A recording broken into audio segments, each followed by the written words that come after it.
السلام عليكم كلنا عن صاحبي halkani waa Caasib Media ku soo dhawaada qaybtii afraad ee qisadii taxnaa ina heeday Maxamuud Yare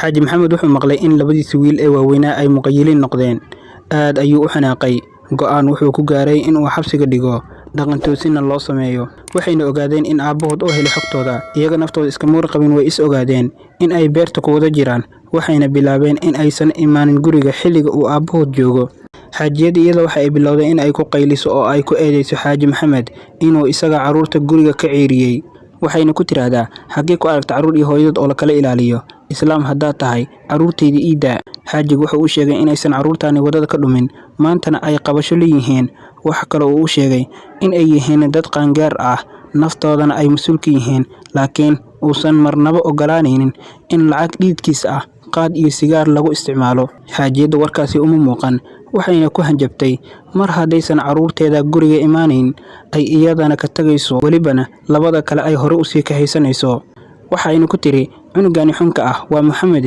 iyo adiga ayaa guriga joogaya xaqii caruurteeda dhanba wiilkan ayaa la siiyay hadaba guriga ma idin firaaqayna ayay ku hanjabtay xaajigu waxa fajac la noqotay xilligani iyo guri burbur in ay tahay wax aad u foolxun hadiiba uu u soo samray dibkii u ogaa in uusan maanta reerkaani burburin balse wiilasha uu kala dagaalamo xagga dhaqaalaha wuxuuna ku yiri ha yimaadaan gurigooda aniga awalba ma dhihin ha iga imaanina balse waana iyo waalidnimo ayaa meesha taalo xaalkana sidii wax ku wado ay ka diiso sidii ayaa la isku afgartay xaajigana waxa la gaaray xilligii meelaha ganacsiga la xisaab xiri lahaa oo ku kala yaala gobolada dalka goobjoogna waa in uu u ahaadaa dhanka kale Maxamuud ma kaxaysan karo oo waxa uu dhigtaa iskuul Maxamuud mar qura ayaa xanuun ku soo booday wuxuu tagay hospitaalka dhiiga ayaa laga qaaday waxa laga soo sheegay gaas iyo tifo guriga ayuu ku soo laabtay cunto aan dufan lahayn in la siiyo ayaa la rabaa in cunto loo keeno iska badaaye xitaa biyo looma keeno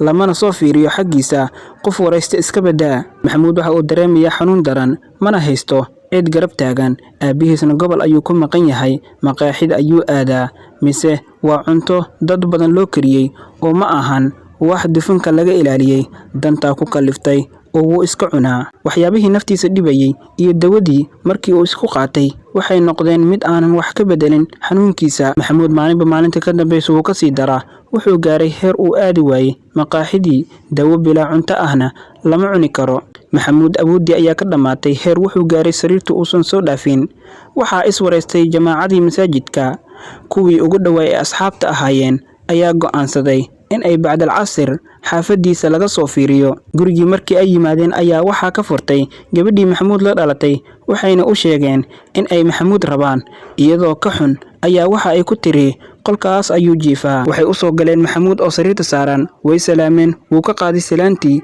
way la fariisteen mise korkiisa hadii la taabtay waa mid aad u kulul oo qandho daran ayaa ka muuqata cabitaan ay u keeneen ayay siiyeen isla markiiba wuu soo matagay ilaan waa qof baahan oo wax cunto ah cunin Maxamuud oo hadalka dhibay ayaa ku yiri asxaabtiisii meeshan hadaad iga tagtaan waxaan idin sheegaa in aan ku dhimanayo waayo hadda ilaah baa idin keenay maahane guriga wax idanaynayo ma jirto jamaacadii oo dhan ilin ayaa ka soo daadatay waalis wada fiiriyay waxa istaagay wiil ka mid ah dadkii soo booqday wuxuuna yiri taxi ayaan soo qabanayaa ee halayga warsugo wuu baxay wuxuuna u yeeray gaarigii waa la qaaday Maxamuud waxaana la geeyay hospitaalkii mar kale ayaa laga qaaday dhiiga intii hore ee laga helay waxa ugu darsamay nafaqa daro jamaacadii ayaa is wareysatay aniga ayaa xaafadeeda geynayo iyo aniga ayaa geynaya waxa hadalka qaatay wiilkii markii hore taxiga u yeeray wuxuuna yiri aniga gurigeena ayaa wax buuq aan lahayn hooyo aabe iyo aniga keligay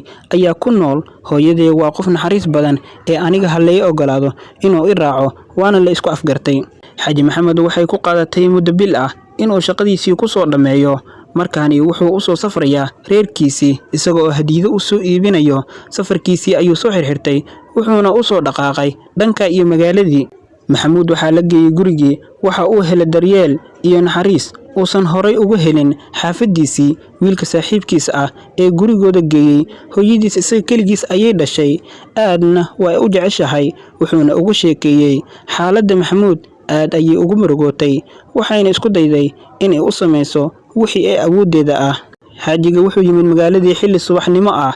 Gurigiisa ayuu toos u soo aaday. Waa 3 saac subaxnimo. Wuxuu ku fikiray xilligaasi in carruurta ay iskuulka jiraan. Wuu daalanaa oo wuu iska seexday. 12kii duhurnimo markii uu ka soo kacay ayuu arkay gabadhii iyo wiilkii kale oo yimaadeen iyo Maxamuud oo maqan. Waxa ay ku tiri, wiilkaasi guriga markaad ka tagtay maalmo yar ayuu joogay, wuuna isaga tagay isagoonan waxba noo sheegeen. Waana canug aad adiga kibir ka baysay, anigana aanan waalidnimo ii ogeyn. Mar kaliya nama soo booqan, noomana soo sheegin meeshuu jiro. Welibana wax hadal xumaan ah in aysan dhihin, afkeedana u kala furin ayay xaajiga u sheegtay. xaajiga hadalkaasi walwal iyo naxdin ayuu ku abuuray. Waxaa ka soo daadatay dhiid fara badan. Isaga dhan ayaa isbedelay. Xaajiga markaani caradiisu carar way dhaaftay. Hadal aan ka fiirsasho lahayn ayuu ku yiri, ogow Maxamuud arrintiisa waad eedi doontaa. Wuuna ka soo dhaqaaqay meel uu ka raadiyana ma yaqaan. Maxamuud xaaladiisa caafimaad aad ayay u soo hagaagtay. wixii ha laga ilaaliyo liyir iyo wixii kaloo ha sameey liyir ayuu helay. Dadkiisa ayuu hooyo Ilaahay ugu dhigay. Wuxuu bilaabay in uu masaajidka xaafadda ku yaalo lugihiisa ku aado, halka markii hore musqusha xataa loo kaxayn jiray.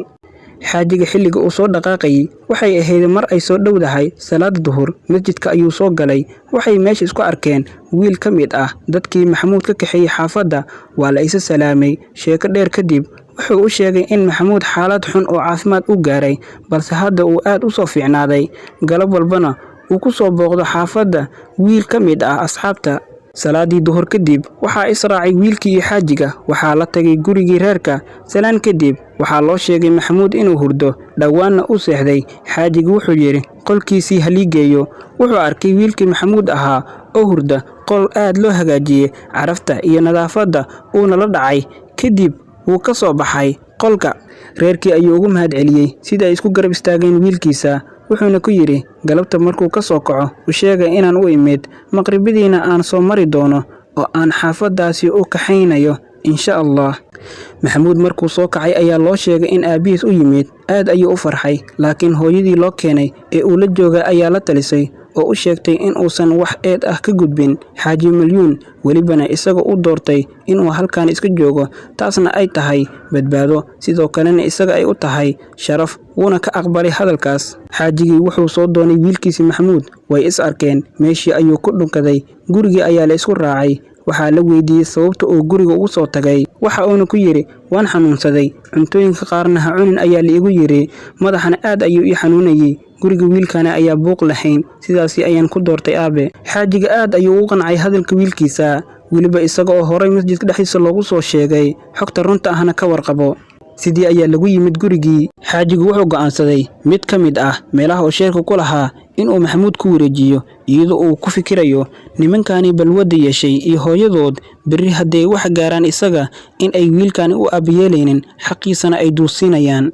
la soco qaybta xigta doo Rabbi dhaho. daawade ha ilowin inaad laag nagu dhiirigeliso. haddii aad nagu cusub tahay nagu soo biir oo subscribe taabo, furo gambaleel si aad u hesho muuqaaladan isla markaaynu soo gelino. tan intaan ku kulmayno muuqaalkan mid ka xiga. nabadgelyo.